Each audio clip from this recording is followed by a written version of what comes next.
Hi, I am Krishnamamsi. Today we will discuss about the questions you asked. I think 3 weeks back అనుకుంటా. మీరు అడిగిన ప్రశ్నలకి నేను సమాధానం చెప్తాను. నాకు తెలిసినవి చెప్తాను. దర్ నెంబర్ ఆఫ్ క్వశ్చన్స్ ఉంటాయి. సో దానికి సొల్యూషన్స్ రకరకాల ఆలోచనలు ఉంటాయి. సో నా ఆలోచన చెప్తాను. ఇది స్ట్రిక్ట్గా ఫాలో అవ్వాలని లేదు, లేదంటే లేదు. మీరు అడిగిన ప్రశ్నలకి నాకు తెలిసింది ఎంతైతే తెలుసో, నేను ఎన్ని సంవత్సరాల నుంచి ఎక్స్పీరియన్స్ ఉందో ఆ విషయం మీద చెప్తాను. పర్టికులర్గా ఇదే చేయాలని లేదు, బట్ జస్ట్ అన్ అడ్వైస్.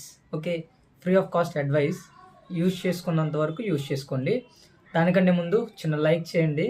ఒక కింద హైప్ వస్తుంది చూసారు, దాన్ని క్లిక్ చేస్తే ఎడ్యుకేషన్ ఛానల్స్ కదా, తొందరగా రీచ్ ఉండదు అనమాట. సో అందుకోసం మీరు దయచేసి కొంచెం అలా క్లిక్ చేస్తే కొంచెం ఇంకో వేరే వాళ్ళకి వెళ్తుంది. సో అది అందరూ చూస్తారనమాట. ఓకే, ఫస్ట్ మీరు అడిగిన ప్రశ్నలో ఒకటి చూస్తాను, చూడండి. ఫస్ట్ ఏంటంటే ఇక్కడ పేరేదో ఉంది, ఈశ్వర్ అనిల్ అంట, ఏమో నాకు తెలియదు. Eshwar Anil, okay, Eshwar Anil, okay, sorry. Preparation starting నుంచి ఈచ్ ఎన్సీఆర్టీస్ నోట్స్ చేయాలా bro? And after completing NCERTs దేనికి సప్లిమెంట్గా కొన్ని స్టాండర్డ్ బుక్స్ అవి కూడా నోట్ చేయాలా బ్రో? స్టాండర్డ్ బుక్స్ అవి కూడా నోట్ చేయాలా బ్రో? ఇక్కడ ఏంటంటే క్వశ్చన్ ఏంటంటే, ఎన్సీఆర్టీస్ అన్ని చదువుతాము, దాన్ని సపరేట్గా నోట్స్ తీసుకోవాలా, మళ్ళీ స్టాండర్డ్ చదివిన తర్వాత మళ్ళీ దాని సప్లిమెంట్ నోట్స్ తీసుకోవాలా అని అడుగుతున్నారు. సో బేసికల్గా ఒకటి చెప్తాను నేనండి, ప్రతి సబ్జెక్ట్కి ఒక్కొక్క విధానంలో చదవాలి. ఒకే సబ్జెక్ట్కి ఒక పర్టికులర్ స్ట్రాటజీ ఉంటుంది. మీరు అన్ని సబ్జెక్టులు కలిపి ఒకే విధంగా తీసుకుంటే ఇట్ విల్ నాట్ వర్క్. అదేంటో చెప్తాను చూడండి. ఫర్ ఎగ్జాంపుల్ ఇప్పుడు హిస్టరీ తీసుకుందాము. History, ancient history, medieval history, దీనికి నువ్వు స్టాండర్డ్ చదివినా ఒకటే, ఎన్సీఆర్టీస్ చదివినా ఒకటే. సో స్టాండర్డ్ కంటే కూడా ఎన్సీఆర్టీస్లో చాలా స్ట్రాంగ్ ఉంటుంది. సో దీని నుంచి నువ్వు నోట్స్ చేసుకున్నావు అనుకో, మెయిన్స్కి ఉపయోగపడుతుంది, ఫిలిమ్స్కి ఉపయోగపడుతుంది. ఓకేనా? There is no need to take standard notes from standard books. Okay, for example modern history ఉంది. ఈ మోడర్న్ హిస్టరీలో మనకి జనరల్గా స్పెక్ట్రమ్ చదువుతారు, లేదా బిపిన్ చంద్ర చదువుతారు. ఓకే, స్పెక్ట్రమ్ ఆర్ బిపిన్ చంద్ర ఆ రెండింటిలో చదువుతారు. సో అది కూడా నోట్స్ తీసుకోవాలంటే మోడర్న్ హిస్టరీకి నువ్వు ఎన్సీఆర్టీస్లో నోట్స్ తీసుకోకు. మోడర్న్ హిస్టరీకి సంబంధించి నువ్వు మన ఈ స్టాండర్డ్ బుక్స్లో తీసుకో. అలా ప్రతిదానికి ఒక స్ట్రాటజీ ఉంటుంది. ఫర్ ఎగ్జాంపుల్ ఇప్పుడు అగ్రికల్చర్ పార్ట్ తీసుకో.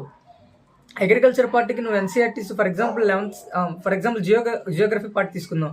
జియోగ్రఫీలో ఇండియన్ జియోగ్రఫీ ఉంటుంది, వరల్డ్ జియోగ్రఫీ ఉంటుంది. నువ్వు ఎన్సీఆర్టీస్లో నోట్స్ తీసుకో, ఖచ్చితంగా తీసుకో. ఎన్సీఆర్టీస్ నోట్స్లో అది తీసుకుంటే స్టాండర్డ్ బుక్స్లో ఏమి ఉండదు. ఎగ్జాక్ట్గా నువ్వు ఎన్సీఆర్టీలో చదివిందే మ్యాక్సిమం స్టాండర్డ్ బుక్స్లో లేని టాపిక్స్ ఉంటాయి. నీకు ఎన్సీఆర్టీస్లో ఏవైతే లేవో అవే ఉంటాయి. I hope you understood. Okay, so పర్టికులర్గా చెప్తున్నాను. So there is no particular approach అనమాట. నేనైతే ఇదే చెప్తున్నాను, ఒక్కో సబ్జెక్టుకి ఒక్కోలా తీసుకోవాలి నోట్స్, బట్ అన్ని ఎన్సీఆర్టీస్కి నోట్స్ తీసుకోకండి. Okay, is GC Leong book is compulsory with geography or else పర్టికులర్గా జీసీ లియోంగ్ స్టాండర్డ్ బుక్ చదవాలా, లేదంటే ఎన్సీఆర్టీస్ సరిపోతాయా? I think NCERTs more than enough, సరిపోతాయి, మ్యాక్సిమం సరిపోతాయి. నీకు ఇంకా సప్లిమెంటరీ కావాలంటే జీసీ లియోంగ్ తీసుకోండి, బట్ నో నీడ్. ఓకే, పర్టికులర్గా తీసుకోవాలని లేదు. ఓకే, ఇంకొకటి ఏంటంటే పవన్ అడిగారు, here a question, it's an important question. Why people choose start anything like working towards there goals and target just on specific day like Monday onwards from August 1st or 5 a.m. morning, this like this, why don't they start now 3 p.m.? Is there any scientific reason?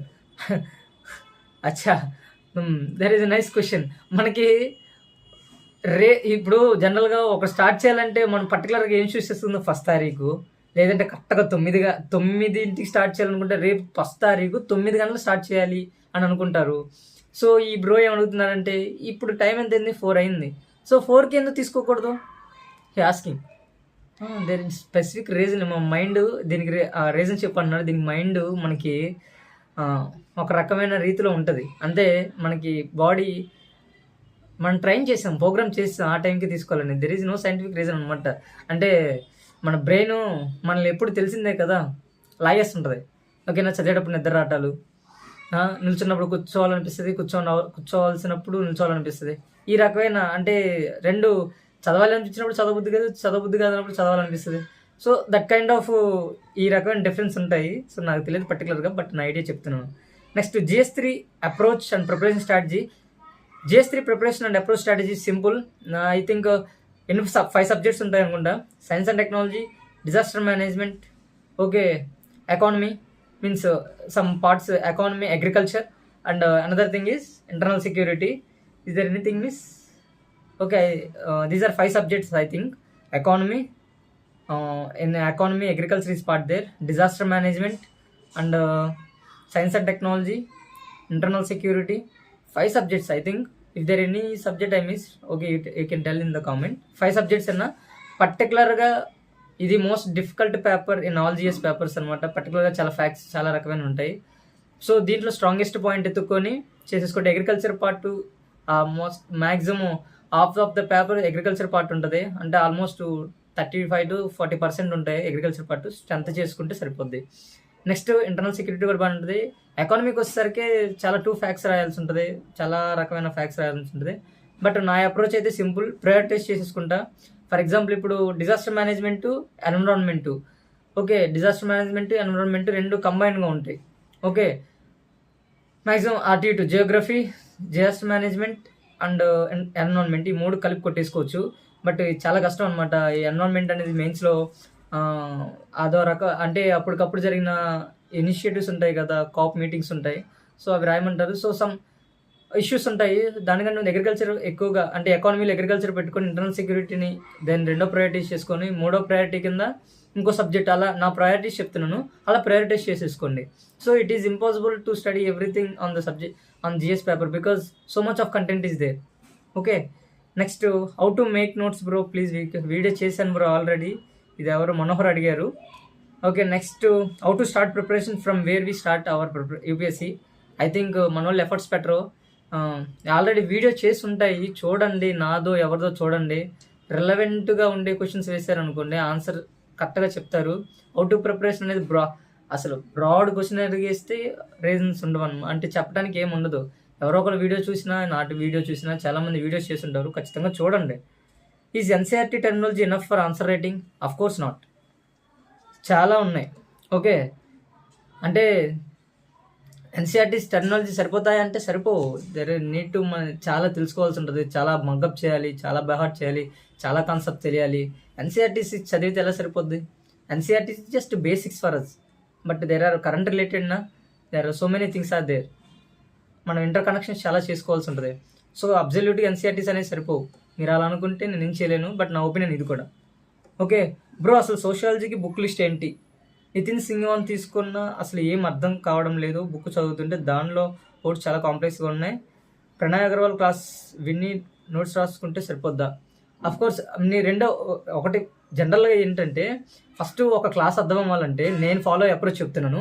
ఒక పర్టికులర్గా ఒక coaching subject మనకు అర్థం అవ్వాలంటే we should follow only one thing, that is first start మన efforts మనం పెట్టాలి. అంటే బేసిక్గా చదివేయటం దాన్ని, ఓకే, దాన్ని చదివేసామనుకోండి మనకు ఒక ఐడియా వస్తుంది. తర్వాత మనం వెళ్ళి కోచింగ్కి వెళ్ళామనుకోండి, అప్పుడు మనకి ఇంటర్లింక్ చేసుకోవడానికి అప్పుడు బాగా గ్రాస్ప్ చేసుకోవాల్సి ఉంటుంది. నోట్స్ వాళ్ళు చెప్పింది తీసుకుంటే సరిపోద్ది, పర్టికులర్గా మనం ఓన్ తీసుకోవాల్సిన అవసరం లేదు ఒకవేళ క్లాస్ కోచింగ్ ఏమైనా తీసుకుంటుంటే. ఇప్పుడు ప్రణయ్ అగర్వాల్ అంటున్నారు కాబట్టి సరిపోద్ది bro. Next how to make notes already video చేశాను బ్రో. ఓ పర్టికులర్గా అలా మీరు ఆ ప్రశ్నలు వేస్తే సమాధానం చెప్పలేరు, వీడియోస్ ఉన్నాయి చూడండి ఒకసారి. If anyone need UPSC classes notes complete Sarathi IAS vision from vision forum IAS. Okay, if anyone needs UPSC classes. Okay, అంటే ఎవరో బ్రో ఇలా చెప్తున్నాడు కావాలంట, ఐ డోంట్ నో, నాకు తెలియదు. Detail information of electrical engineering option నాకు అసలు తెలియదు. నేను ఎలక్ట్రికల్ సబ్జెక్ట్ అయినా కానీ I don't know about all these things. How to remember years and facts? ఒక రోజులో గుర్తుపెట్టుకునేది కాదు ఇయర్స్ ఫ్యాక్ట్స్ అనేది. ఎంత గుర్తుపెట్టుకోవాలంటే ఇంత గుర్తుపెట్టుకోవాలి, ఎంత గుర్తుపెట్టుకోవాలో కూడా తెలియదు అనమాట. అసలు ఇయర్స్ గుర్తుపెట్టుకుంటే నువ్వు అసలు అన్నీ మర్చిపోతావు. So remember one thing, you should not try to remember the years. Over a period of time మనకి అవంతటకు అవే మనకి బ్రెయిన్లో ఎక్కేస్తాయి ఈ ఇయర్తో సహా. ట్రస్ట్ మీ, నేను 2021 స్టార్టింగ్లో అసలు ఇయర్స్ చదువుతున్నా, NCERT చదువుతున్నా, అసలు గుర్తుండే కావు. అసలు 1947 గుర్తుండడానికి ఎంత కష్టపడే ఉన్నాయి, 1857 రివోల్ట్ గుర్తుండడానికి ఎంత కష్టపడిపోయి ఉన్నాయి. Okay, so there is a confusions నా. For example any year you will take almost we reach to they, but ఇప్పుడు ఫర్ ఎగ్జాంపుల్ 1947 అనుకో, 1948 అని మనకు థాట్ వస్తుంది అనమాట. అంటే జస్ట్ 1 year అలా కన్ఫ్యూజ్ అవుతుంటాం. But over a period of time అసలు ఆ కన్ఫ్యూజ్ కూడా పోతుంది.